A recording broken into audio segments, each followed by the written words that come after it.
Imagine for a second, just a single pill resting in the palm of your hand. Right, or even, a single syringe drawn and ready to go. Yeah, exactly. And for the patient on the receiving end of that, that tiny, seemingly simple object is literally the difference between life and death. Oh, completely. It's everything. So now, imagine the environment where that medicine is actually born. We're talking about a highly controlled, sterile, clean room.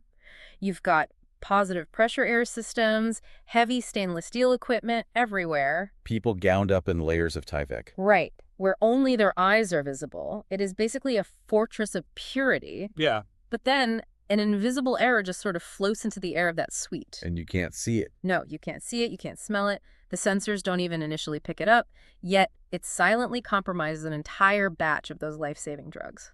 The product is totally ruined, but the root cause is completely hidden from the naked eye. Which is terrifying, honestly. It really is. So you're listening to a deep dive into the high-stakes world of pharmaceutical quality control. Today we are unpacking a really fascinating piece of source footage. It's called Hunting the Hidden Hazard, to figure out exactly the frameworks that scientists use to track down these invisible, life-threatening defects. Yeah, it's a great source. Okay, let's unpack this, because going from a terrifying, invisible threat that ruins a batch of medicine to a methodical scientific solution is, well, it's a massive leap in engineering. It is a massive leap, yeah. And to understand how that leap is made, we really have to recognize the gravity of the arena we're operating in. Right. When you hear terms like quality control or compliance, the instinct is to picture someone in a gray cubicle just mindlessly checking boxes on a clipboard. Yeah, like filling out TPS reports or something. Exactly. But the source material shatters that illusion immediately. This isn't about filling out regulatory paperwork to keep government auditors happy or, avoid a fine. This is about the daily, proactive defense of human life. There is a quote from the footage that I think anchors that entire philosophy perfectly. It states, effective risk management is not a documentation exercise. It is the active defense of patient safety. I love that line. It's so good, right? It frames patient safety not just as a corporate goal, but as the absolute North Star for the entire industry. Like everything bends around that single point. And because that North Star is literal life and death, the industry they cannot afford to wait around for a defect to happen. Right, you can't just react. Exactly. You have to actively prevent invisible errors before they ever materialize on the production floor. And that requires a highly systemic approach, which is where the internationally recognized Q9 guidelines on quality risk management come into play. Right, QRM. Yeah, QRM. The Q9 framework. So the source heavily emphasizes this as a continuous, rigorous four-step loop. And the philosophy here makes total sense. You aren't trying to catch mistakes at the end of the line. No, if you're only testing the final pill before it goes into a bottle, you've already lost. Yeah, you're engineering safety from the very beginning. So let's break down the mechanics of those four steps. Like, what's step one? So step one is risk identification. This is basically a systematic scan of the horizon to spot what could theoretically go wrong. Just anything at all. Well, we aren't just looking for obvious hazards like a broken gear. We are looking for incredibly subtle shifts, a micro fluctuation in the humidity of a powder blending room, or maybe a slight vibration anomaly in a centrifuge. Oh, okay. Yeah, and once a potential hazard is identified, you move right to step two, which is risk analysis. This is where you bring in the probabilities, right? Like you're calculating the severity of the hazard against the likelihood of it actually occurring. Yes, but it goes way deeper than just a simple high or low guess. Yeah. You are mapping out the specific consequences. Okay. Like, if this hazard occurs, does it degrade the active ingredient? Does it introduce a microbiological contaminant? That makes sense. And then once you have that data, you hit step three, which is risk evaluation. Yeah. And this is arguably the most complex phase. Why is that? Because you take that estimated risk and you compare it against incredibly strict, predetermined safety criteria.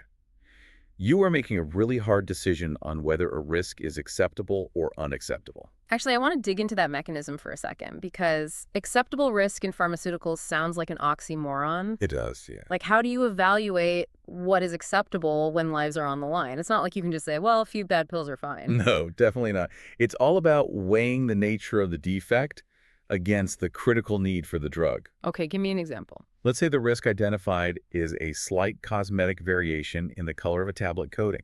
So it looks a little different. Right. It doesn't impact the efficacy, the dissolution rate, or the safety of the drug at all. But rejecting the entire batch and shutting down the line might cause a severe market shortage of a critical oncology medication. Oh, wow. I see. Yeah, in that scenario, the risk of the cosmetic flaw is deemed acceptable compared to the catastrophic risk of a patient not getting their cancer treatment. That is a heavy decision. Very. But on the other hand, if the risk evaluation shows even a fractional chance of sterility failure in, say, an injectable drug, the acceptable risk is zero. It's an immediate hard stop. That balancing act is intense. So once you've evaluated the risk and drawn that line in the sand, I assume you move to step 4. Exactly. Step 4 is risk control. This is where you put proactive engineered measures in place. If the risk is unacceptable, you basically redesign the process to reduce it. Right, you change things up. Yeah, you add better HEPA filters, you upgrade the sensor suite, maybe you even change the raw material supplier, and then, because manufacturing is so dynamic, the loop repeats constantly. I love visualizing this entire QRM loop as building a medieval fortress to protect the patient. That's a great way to look at it. Yeah, like you don't just stick one guard at the final gate and hope he catches every threat trying to sneak out. You build a deep moat. You construct thick, concentric stone walls. You set up watchtowers with overlapping fields of view. You engineer the defense system miles away from the king. Try Sly. And here's the thing, even with the absolute best fortress protocols in place, what happens when an invisible assassin just slips through? Because they always do eventually. Right. When a really weird, unprecedented defect appears out of nowhere on the production line, halts production, and puts patient supply at risk, what diagnostic tool do you reach for? That right there is the pivotal moment for quality assurance professionals. Because unpredictable manufacturing failures do occur, no matter how thick those fortress walls are. Yeah. And when they do, investigators need a specific set of diagnostic tools to act as their magnifying glass. The industry relies on a few core frameworks depending on the exact situation. So if we're constantly trying to monitor these critical zones and predict threats, you can't just use a standard checklist. You need a framework that mathematically prioritizes these threats before they even happen. Which brings us directly to FMEA, or Failure Mode and Effects Analysis. Well, okay, FMEA. Yeah, this is the heavy mathematical approach used in the industry. It calculates a risk priority number, or RPN.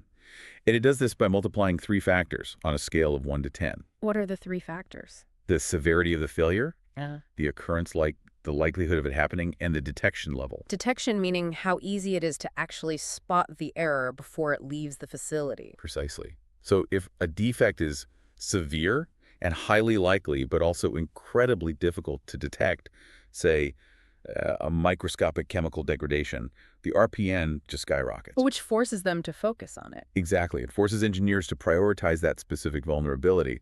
Alternatively, for continuous preventative monitoring in highly critical areas like the sterile clean rooms we discussed, Yeah. the industry utilizes HACCP. HACCP. Right, hazard analysis and critical control points. It's actually a framework originally designed by NASA to ensure food safety in space. Wait, really? NASA? Yeah, and it establishes these rigid parameters that, if breached, instantly trigger an alarm. Okay, wait. Let me push back on this for a second. Sure. If a deviation has already happened, let's say we have a ruined batch of medicine sitting right there in the middle of the suite, the alarms are already going off, and production is basically dead in the water. Right. We don't need predictive math like FMEA then, and the HACCP sensors clearly already told us something is broken. The deviation is staring you right in the face. Why can't we just walk into the room, look around, and investigate what's obviously out of place? That is such a natural reaction. But human cognitive bias is a massive liability in an investigation. How so? When human beings walk into a room where something has gone wrong,